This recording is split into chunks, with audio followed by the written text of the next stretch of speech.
welcome to Night Frights. I'm your host, Jon F. Merz. What is it that makes a man do stupid things or foolish things? Is it ego? Bravado? Is he clinging stubbornly to that sense of invulnerability that he felt as a youth? Or is it ignorance of reality and the dangers that lay therein? For one man, Samuel Collins, he'll have to ask that question of himself tonight in our story, The Longest Walk. Whether he finds an answer or not remains to be seen.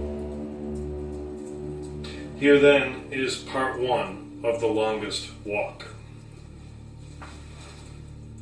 It was just after the harvest that old man Mason found his prize hogs slaughtered amid the fallow fields running north on his farm.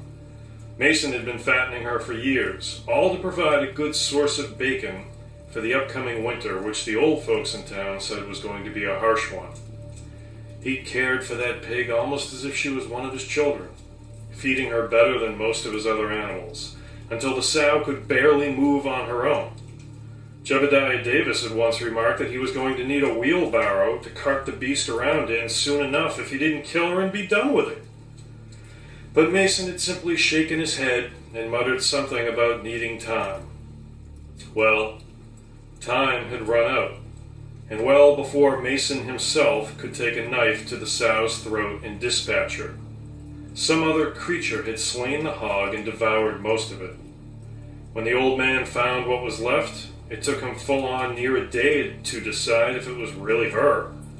There hadn't been much, truthfully, aside from the deep crimson smears across leaves and dirt, as if someone had tried to paint with the sow's blood.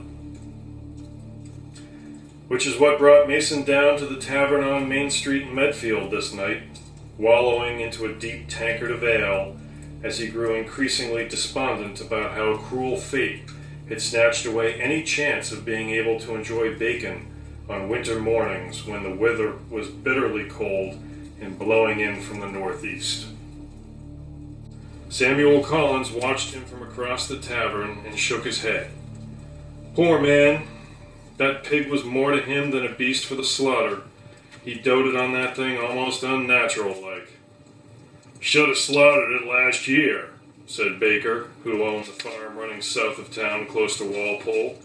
He had 50 acres of prime land that were bountiful and provided well for his family, even though Baker himself lived alone on the farm since his wife had died and his kids had grown.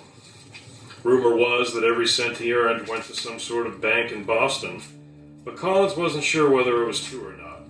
Some things you didn't ask people about. Money was one of them, unless you happened to need it enough to beg. Fortunately, most of the folks in town had done well enough with the harvest that it didn't appear that anyone would need to do that. At least Collins hoped so. People had their pride, after all, and seeing a neighbor have to beg for help was a low point a lot of people could never drag themselves up from ever again. The autumn had come early this year after a particularly hot summer. One day the temperature felt like it was up in the 90s with a thick blanket of humidity that made every breath seem like you were breathing potato soup. The next day the humidity was gone, dropped like an axe, splitting wood for the fire. The temperature dropped the next day, and at night it now felt like the low 40s, and when Collins woke in the morning to do his chores, he could see his breath staining the air in front of him. But they had harvested everything before the frosts had come down and killed the crops, and that was a good thing. Collins had come down to the tavern to celebrate the end of the work and raise a celebratory pint or two with his neighbors. Mason's sow had dominated the conversation, however, and Collins found himself vaguely annoyed that it had overshadowed the fact that the town had done well. It was a hog, after all, nothing more, and Mason himself would have killed it within days if it hadn't first been taken down by an animal of some sort.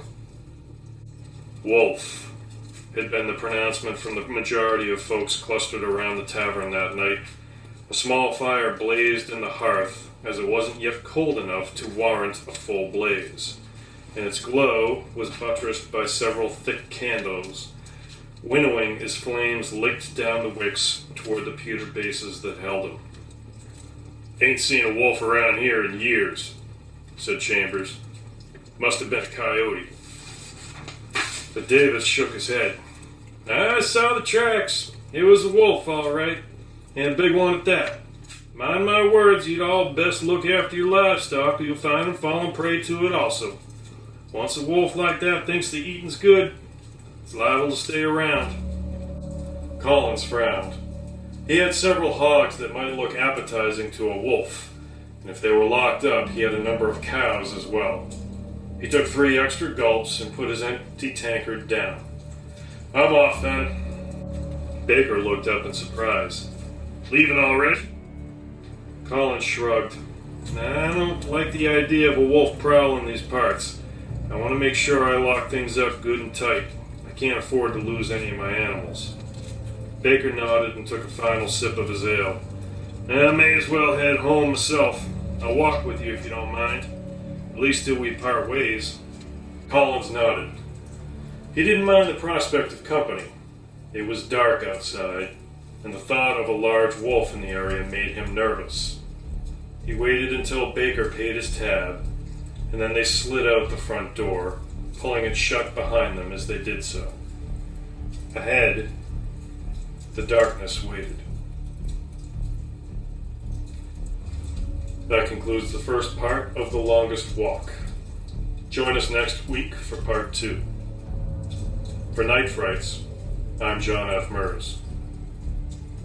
Have a good night.